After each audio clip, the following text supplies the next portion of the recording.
Family has many questions tonight for St. Tammany Parish Sheriff Randy Smith. They center around how his detectives handled a rape case involving their 16-year-old daughter. After months of perceived inaction, tragedy struck, and now the girl's family is her only voice as they search for justice for Amelia. Here's Katie Moore.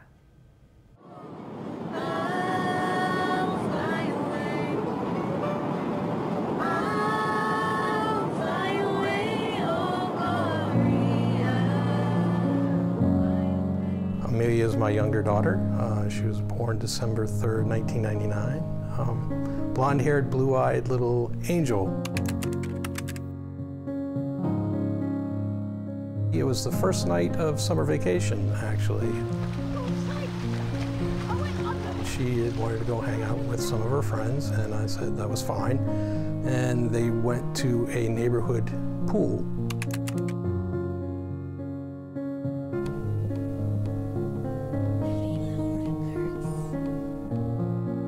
And he said, "Get up, Amelia's been raped."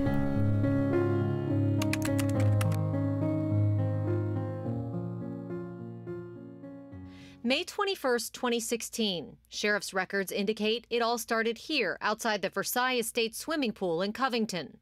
Amelia Ferris told investigators that night that she and two of her friends got out of the pool and came into the parking lot.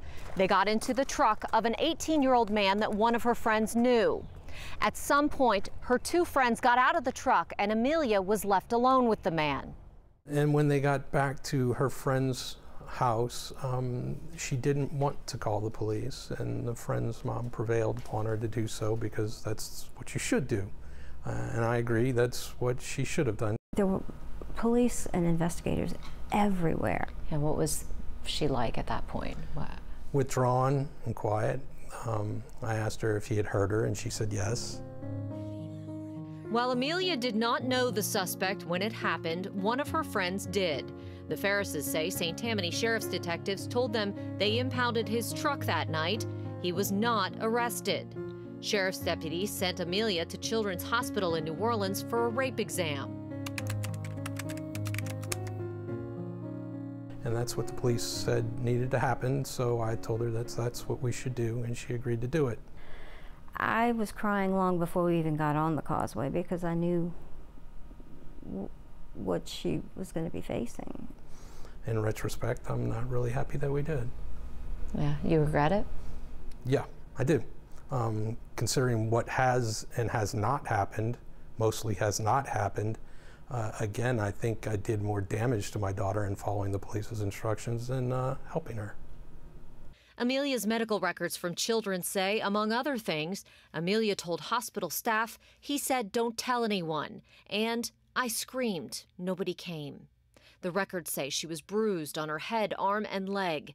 Louisiana statutory rape law says 16-year-olds can't consent to sex with someone more than 2 years older than them. If here there is no defense of consent because it's illegal for an adult to have sex with a minor, then DNA can prove the case. We've been told variously the case is closed, which it's not, or we have DNA evidence out there pending, we're waiting on that. 2 months after the attack, Ferris texted the St. Tammany Sheriff's detective asking for an update. This is his response.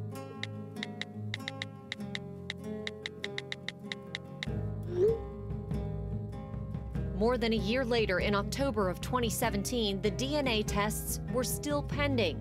A different deputy told the family they were, quote, waiting to get the report on the DNA evidence before requesting a warrant for the suspect's DNA. When the Ferrises finally got to look at the full police report last week, they learned the rape kit found the suspect's DNA in Amelia's bikini bottoms. We have nothing but questions when it comes to how the police have handled this. Tim Ferris Sr., a Kenner police investigator, started asking questions about the rape case last year. He wrote 2 letters to Sheriff Randy Smith, one to DA Warren Montgomery and one to the Attorney General asking for help getting justice for Amelia. He says he was told twice by sheriff's deputies the case was closed because Montgomery said there wasn't enough evidence to get a conviction. But Ferris says he had personally spoken to Montgomery, and Montgomery said he had not received the case from the sheriff to review. My father attempted to file an internal affairs complaint. He was told he couldn't do that till he spoke with the major.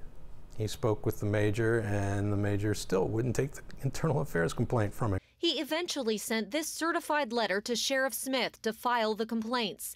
In it, Ferris writes, quote, "I have no great faith that Internal Affairs is independent enough to review the actions of the deputies involved. But maybe you'll offer some explanation for the various failures of the Sheriff's Office and the reason for all the misinformation and lies my family has endured." Sheriff Smith did not directly respond to Ferris, and his spokesman told us he was unable to comment. Nearly 2 years after the fact, the Sheriff's Office did not arrest the suspect for rape. He was issued a misdemeanor summons for carnal knowledge of a juvenile, a violation of Louisiana's statutory rape law. Sources say he admitted to investigators that he and Amelia had sex, but he said it was consensual. There were many nights I slept with her, or she slept in our bedroom, or we even put a mattress on the floor in our bedroom so she could sleep with us, because she would have like night terrors. So we see rates of PTSD that are higher for rape victims than for soldiers returning from combat. We see much higher rates of alcohol and drug abuse for rape victims, and higher rates of suicide as well.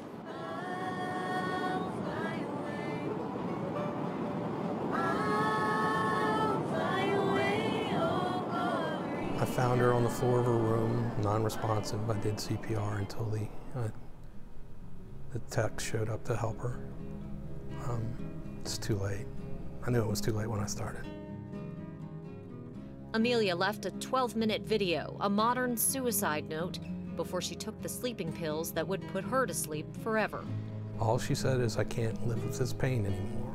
You mentioned not having any closure from this. Why do you want to keep pursuing it? Because I want the man that did this prosecuted.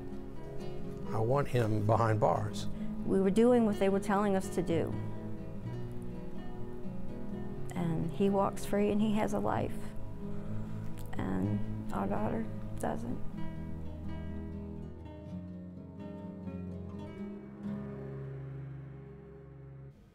And that was Katie Moore reporting. A carnal knowledge carries a possible sentence of a maximum of 6 months in prison and/or a $1,000 fine. Now, the statute of limitations on misdemeanors is 2 years from the date of the crime. That date in Amelia's case is May 21st, a little more than 2 weeks from tonight. If the DA does nothing by then, the case would be closed.